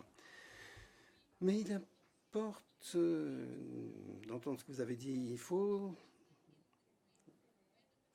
s'occuper de la protection sociale dans les zones grises pour les travailleurs des plateformes ou autres. Et ce que j'entends aussi, c'est qu'il faut donner aux gens une carte. Lorsqu'il y a des systèmes très complexes, les gens passent entre les mailles du filet. Donc il faut leur donner une carte qui leur permettra de naviguer dans un système qui est devenu très complexe. La simplicité, c'est difficile d'arriver à la simplicité. Alors, peut-être revenons en quelques mots à l'Afrique du Sud. Madame, l'Afrique du Sud a un plan très ambitieux puisque l'Afrique du Sud veut soutenir une transition écologique juste. Pouvez-vous nous dire comment l'Afrique du Sud prévoit d'utiliser la protection sociale pour faciliter cette transition juste? Merci encore. Comme vous le savez peut-être, l'Afrique du Sud connaît une transformation économique considérable. Et l'OIT l'a dit, il faut laisser personne sur le côté du chemin. Donc nous devons être en mesure de lutter contre les inégalités sociales qui existent actuellement. C'est pourquoi, à cette fin, nous sommes en train de modifier la législation pour inclure des prestations pour les travailleurs domestiques, les inclure dans le fonds d'indemnité, le fonds d'assurance chômage, parce qu'avant, ils n'étaient pas couverts. Ce sont simplement quelques exemples des changements que nous mettons en place. Et nous pensons qu'il y a des possibilités d'amélioration. Et récemment, plutôt cette année, en février, notre pays a adopté une législation qui porte sur un salaire minimum national. Vous savez, j'ai parlé de la pauvreté, du chômage, de l'inégalité. Nous avons approuvé une législation qui vise la création d'un salaire minimum national. Donc les gens qui ne reçoivent peut-être rien, certains employeurs paient leurs salariés en nature, pas forcément en argent, en les logeant, en les nourrissant. En fait, c'est contre la loi. Et notre département travaille à faire appliquer la loi. C'est un délit. Si vous ne respectez pas le salaire minimum national, là, vous pouvez recevoir une amende considérable en tant qu'employeur. Vous pouvez même être emprisonné. Donc nous avons adopté cette loi et nous pensons que c'est juste Mais en plus de cela,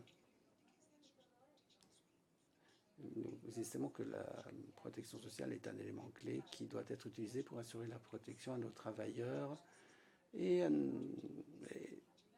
ceci pour relever les défis liés à la 4e révolution industrielle. Comme la Finlande l'a dit plus tôt, nous devons aider les gens à naviguer, nous devons leur donner la sûreté et la sécurité parce qu'ils ont peur de l'inconnu. C'est notre devoir en tant que gouvernement. Et je suis d'accord avec la ministre de Finlande. Mais comme nous l'avons dit plus tôt, ceci fait partie de notre responsabilité collective et le dialogue social est un des éléments clés qui doit être utilisé pour garantir que nous travaillons ensemble, pas simplement en tant que gouvernement individuel au niveau national, mais dans nos régions et au niveau international pour assurer cette transition juste et pour élever le niveau mondial. Nous essayons d'atténuer les problèmes, mais il faut savoir qu'en Afrique du Sud, on utilise beaucoup l'énergie du charbon.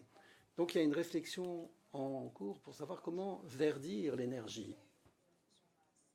Bon, les travailleurs qui sont dans ce secteur du charbon. Alors, en Afrique du Sud, le charbon emploie des milliers et des milliers de personnes. Et comme nous produisons du charbon, le charbon que nous avons dans nos réserves pourrait nous suffire pour les 100 années qui viennent. Donc, qu'est-ce qu'on va faire de cette ressource et des gens qui travaillent dans ce secteur? Donc, la question, c'est pourquoi est-ce qu'on ne devrait pas se tourner vers d'autres façons novatrices pour rendre le charbon propre, pour lutter contre les émissions et autres menaces. Mais il faut aussi atténuer les résultats, les effets. Trouver un équilibre. Nous ne pouvons pas dire, bon, on va fermer toutes les mines de charbon. On ne peut pas. On appartient à des organes internationaux, donc nous devons aussi nous conformer aux conventions que nous avons signées. En tant que pays en développement, nous avançons lentement mais sûrement. Et nous disons, enfin, en tout cas, ce n'est pas une discussion facile pour le pays. Et les transitions posent leurs problèmes. Et donc, nous devons voir notre situation nationale alors que nous avançons. Nous devons voir quels sont les meilleurs choix pour notre population, tout en respectant nos engagements. Merci beaucoup, vice-ministre. En ce qui concerne l'Afrique du Sud et le charbon, vous nous avez encore dit qu'il faut que ce soit approprié au niveau national.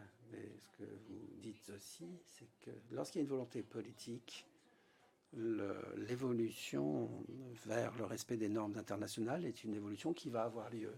Mais nous devons nous assurer que nous sommes conscients des complexités dans chaque pays. Dernière question, mesdames, messieurs, puisque nous allons devoir conclure. Dernière question à l'attention de Monsieur Guy Ryder. Nous avons eu une discussion assez vive et des contributions passionnantes. Certains demandent que des débats aient lieu, qui n'ont pas encore lieu. D'autres qui disent qu'il faut se concentrer sur le contexte. Mais ce que nous entendons systématiquement, c'est que la protection sociale est et reste un investissement. Nous avons entendu des exemples concrets de comment cet investissement est devenu des résultats, a abouti à des résultats tangibles. Nous avons entendu que c'est un processus, une trajectoire, comme vient de nous le rappeler l'Afrique du Sud, et une trajectoire qui doit tenir compte des conditions évolutives. Donc, dernière question. Quelle serait votre recommandation pour l'avenir de la protection sociale? Merci beaucoup. Je pense que ce débat était passionnant Vous avez vraiment mis le doigt sur ce que nous devons en retenir, notamment alors que nous nous tournons vers la protection future.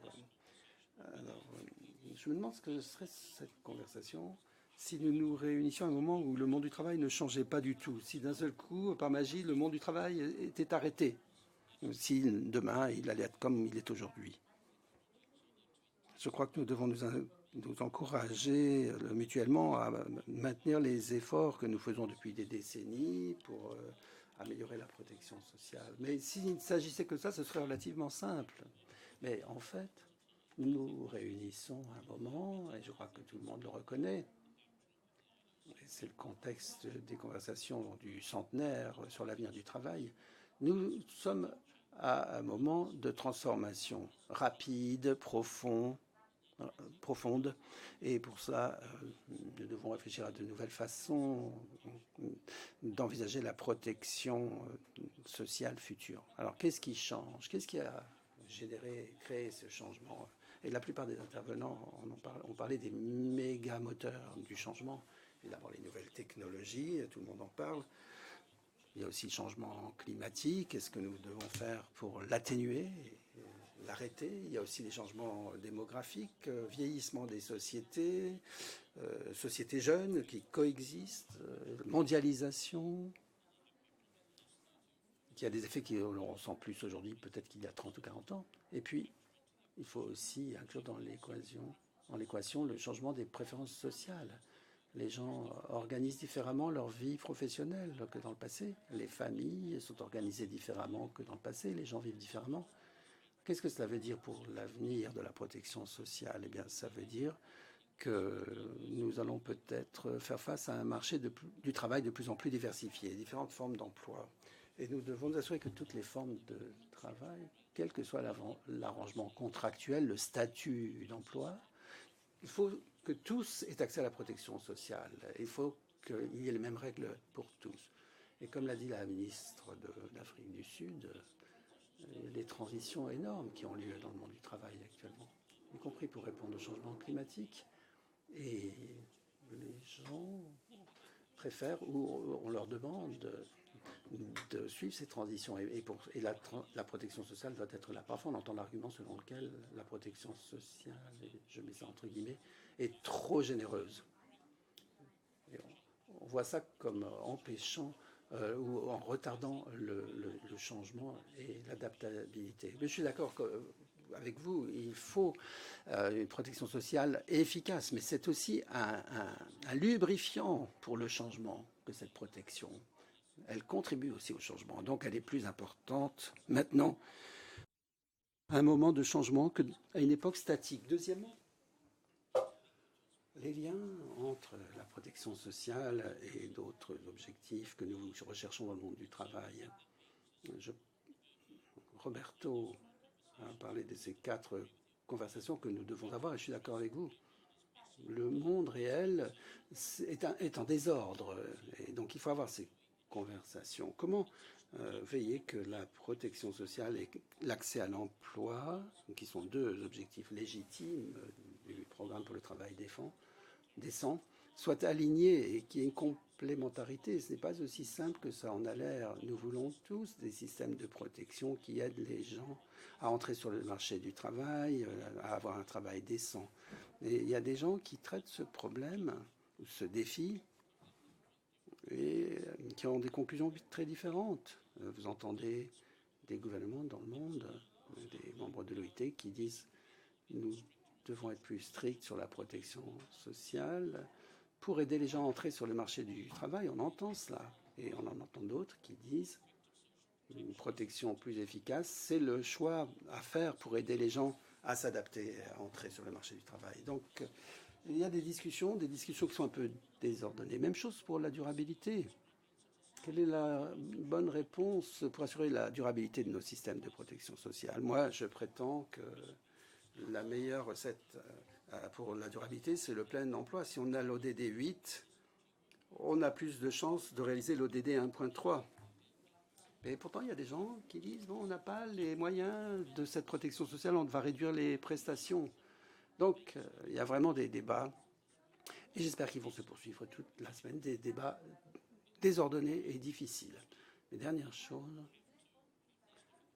on doit avoir ces débats difficiles, on doit traiter les adaptations nécessaires de nos systèmes de protection sociale, parce que nous sommes en cours d'adaptation. Et ceci, pour reprendre l'image utilisée ici, il faut avoir la carte dans une main et la boussole dans l'autre. Parce que nous voulons, c'est une protection universelle pour tous. Et c'est la boussole qui doit nous guider.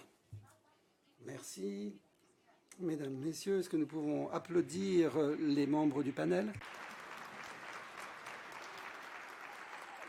Thank you very much. Merci beaucoup. Encore 2 minutes, s'il vous plaît. D'abord, j'aimerais faire une petite conclusion. Nous avons parlé de la crainte vers l'espoir, vers le bien-être. Nous avons parlé des efficacités, de systèmes de protection bien conçus et efficaces. Nous avons parlé de la simplicité qui était difficile à trouver, mais ce dont nous avons besoin, des systèmes simples qui s'assurent que personne ne passe entre les mailles du filet. Il ne faut pas des filets de sécurité minimalistes. On a dit qu'il fallait être contextuel et suivre les réalités nationales et la façon dont les systèmes s'adaptent à la réalité. Nous avons parlé de l'universalité et du fait qu'il est important de ne pas perdre de vue qu'alors que nous accélérons depuis 10 ans, ça ne doit pas se faire au détriment de ceux qui restent sur le bas le bord du chemin. On a parlé de la protection sociale qui est un droit humain, c'était notre point de départ ce matin. Nous avons partagé des exemples de protection sociale qui est un investissement rentable. Nous avons souligné l'importance de l'ADN de la protection sociale, la solidarité, l'universalité, l'adéquation et la durabilité. Enfin, nous avons dit qu'il fallait une volonté politique pour y arriver. Donc, allons-y et faisons-le. Et enfin, nous avons dit que les discussions seraient désordonnées et difficiles. Donc voilà, il y aura encore plus de désordre et encore plus de difficultés maintenant, mais les conversations sont intenses. Merci beaucoup. Dernier communiqué. Nous allons prendre quelques photos maintenant. J'invite les orateurs présents ici à rester encore quelques minutes dans la salle pour les photos. Et mesdames, messieurs, je vous invite à aller vers les colonnades pour les photos. On m'a dit que cette photo sera formidable parce qu'elle sera une photo aérienne. Donc suivez mon équipe par les portes principales. On vous montrera où aller et où vous mettre dans la salle des colonnes. Alors le déjeuner maintenant. Le déjeuner va commencer à midi et la prochaine séance continuera à 14 heures précises.